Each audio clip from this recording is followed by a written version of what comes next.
Katie has another name, and those in the know, know. Venezuela. Here you will find the largest concentration of Venezuelan food in Houston. Guided by my friends, food and travel writer My Fam and food importer Manuel Guzman Lopez, I set out to explore what it's all about. I believe there is something like 40,000 Venezuelans in Houston, and probably 35,000 live in Katy.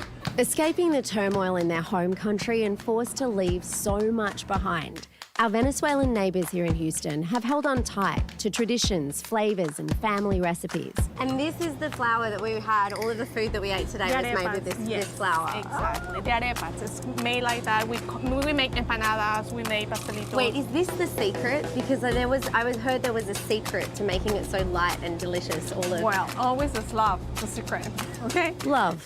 Yep. I'll take that. If you're feeling hungry, you know where to go. Mel Camp, you at least got one nail in there. And she's building that frame. She's doing so much better than I did. Well, I don't know. I think I found some of your nails, Sophia. I think these are some of your nails, right? But don't worry, because look what happens to the nails. Hey, Rose, show us this. We don't need those nails anymore. They get magnet vacuumed up.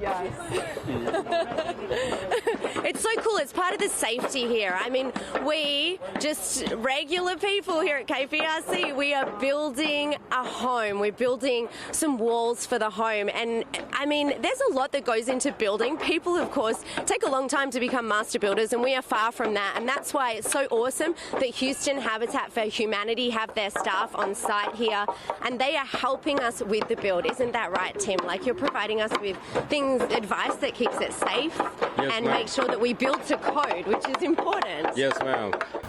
Playing golf has quite literally changed my life. To say that Nathan Forrestal loves a game of golf is an understatement. For this Western New Yorker, golf is everything. My life is golf. If I could golf 24/7, 7 days a week, I would. Nathan has cerebral palsy, but he doesn't let this limit the passion he brings to the game. How do people react when they see Nate out on the golf course? Well, I think they don't know what to expect at first, but then they see Nate hit a golf ball, and I think it's not what they see, it's what they hear. I think a golfer knows when they hit a good or bad shot based on, how it sounds coming off the club. When do you think you'll get that hole in one? I told my girlfriend if I don't get it by 30, I'm sitting on probably Niagara and just sitting here until I get it. It's a difficult thing, but it's not impossible.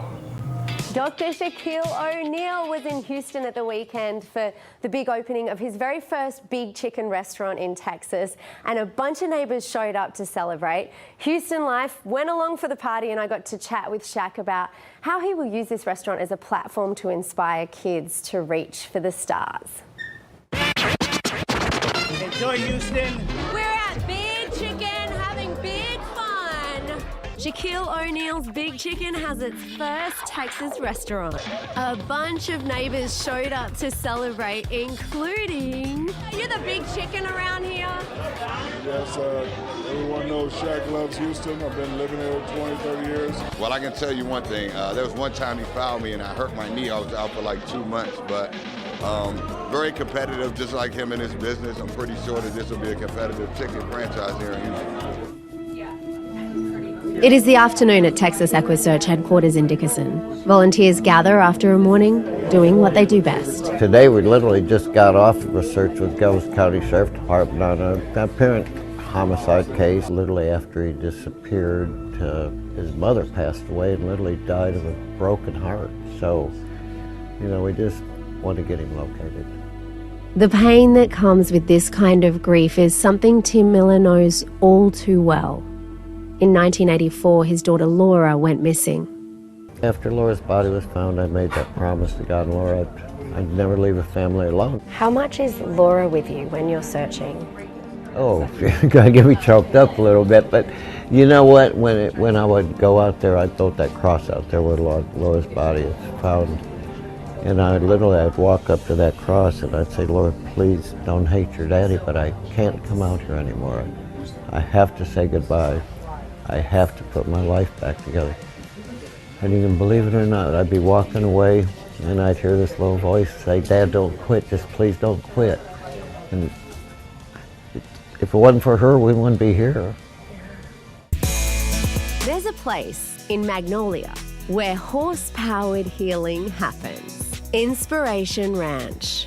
Kelly, horse-powered reading, it's part of a greater literacy program that you have here at Inspiration Ranch. Yeah, so we're really trying to meet the needs of our clients both in physical and emotional and educational ways.